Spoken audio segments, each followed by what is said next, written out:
Have you ever looked into your dog's eyes and seen a flash of the wild? A flicker of an ancient instinct? That connection isn't just in your imagination. It's a bond forged in fire and ice, tens of thousands of years ago. This is the story of how one of our greatest rivals became our greatest ally, and how that partnership transformed us both. This is the story of the hunting dog. Our story begins in the late Pleistocene, a world much colder and harsher than our own.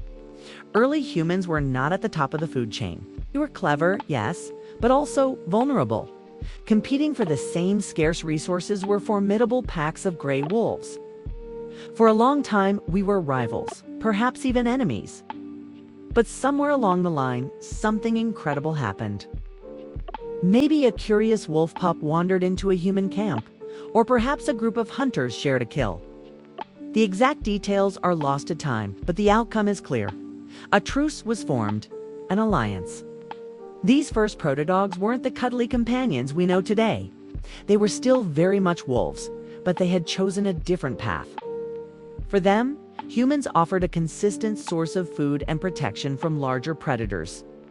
For us, these canine companions offered something revolutionary: their senses. Their keen hearing could detect a threat long before we could. Their incredible sense of smell could track prey for miles, leading us to game we would have otherwise missed. They became our living, breathing, early warning systems and our expert guides. This wasn't just domestication. It was a co-evolutionary masterstroke that gave our ancestors a critical edge in a brutal world. The hunt was no longer a solitary human endeavor. It was a team sport. As human societies evolved from nomadic hunter-gatherers into settled agricultural communities, our relationship with dogs deepened. In the fertile lands of ancient Egypt, this bond was immortalized in art and religion. Tomb paintings from over 4,000 years ago depict pharaohs and nobles on grand hunts, accompanied by sleek, long-legged hounds that look remarkably like modern greyhounds or salukis. These dogs were not just tools. They were status symbols, revered companions often mummified and buried with their owners to join them in the afterlife. The Egyptians bred them for speed, to chase down swift gazelles and hares in the open desert. Their role was so vital that they were even associated with Anubis, the jackal-headed god who guided souls. Halfway across the world, the Romans also held hunting with dogs in high esteem. It was more than just a way to get food. It was a sport, a military training exercise, and a subject for poets and writers.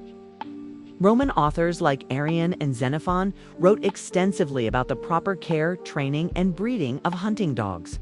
They meticulously categorized them by their function. There were the pugnaces, powerful mastiff-like dogs used for tackling large, dangerous game like wild boar and even bears. Then came the sagachis, the scent hounds, precursors to our modern beagles and bloodhounds, who could follow a cold trail for hours. And of course, the Solaris, the swift sight hounds, much like their Egyptian counterparts, built for pure, explosive speed. The Romans were early masters of selective breeding, refining traits to create specialized canines for every type of terrain and quarry imaginable. As the Roman Empire faded and the Middle Ages dawned in Europe, hunting with dogs became the exclusive domain of the nobility. Owning a pack of hounds was a sign of immense wealth and power. Forests were preserved as royal hunting grounds, and poaching was a crime punishable by death. This era saw an explosion in breed development. Every noble house wanted the fastest, strongest, or most tenacious hounds. This is where many of the breeds we recognize today truly began to take shape. The scent hounds were perfected for the long, complex chase. Packs of foxhounds, beagles, and bassets were bred to work together. Their voices raised in a chorus that hunters called music. Their job was to patiently unravel a scent trail, pushing the quarry out into the open. Then the sighthounds would often take over. Lithe greyhounds, elegant Irish wolfhounds, and sturdy Scottish deerhounds were the finishers. Bred to visually lock onto the fleeing animal and run it down with breathtaking speed. But not all hunting happened in the open field. For the dense forests and wetlands, other specialists were needed. This is where we see the rise of the flushing dogs and retrievers. Early spaniels were bred to dive into thick underbrush, using their boundless energy to spring game like pheasants and grouse into the air for hunters. And once the bird was down, the water dogs, the ancestors of our poodles and Labradors, were sent to retrieve it, their thick, oily coats protecting them from the cold water. Each breed was a living masterpiece of biological engineering, honed over centuries for a specific, vital task. The sheer diversity was a testament to the dog's incredible genetic plasticity and our ancestors' deep understanding of it. The invention of firearms in the late Middle Ages and Renaissance once again changed the dynamic of the hunt. And with it, the roles of our canine partners. The hunt became less about the chase and more about the shot. This shift created a need for a new kind of hunting dog, one with immense patience, intelligence, and a steady temperament. Enter the gun dogs. This is the era of the pointer and the setter.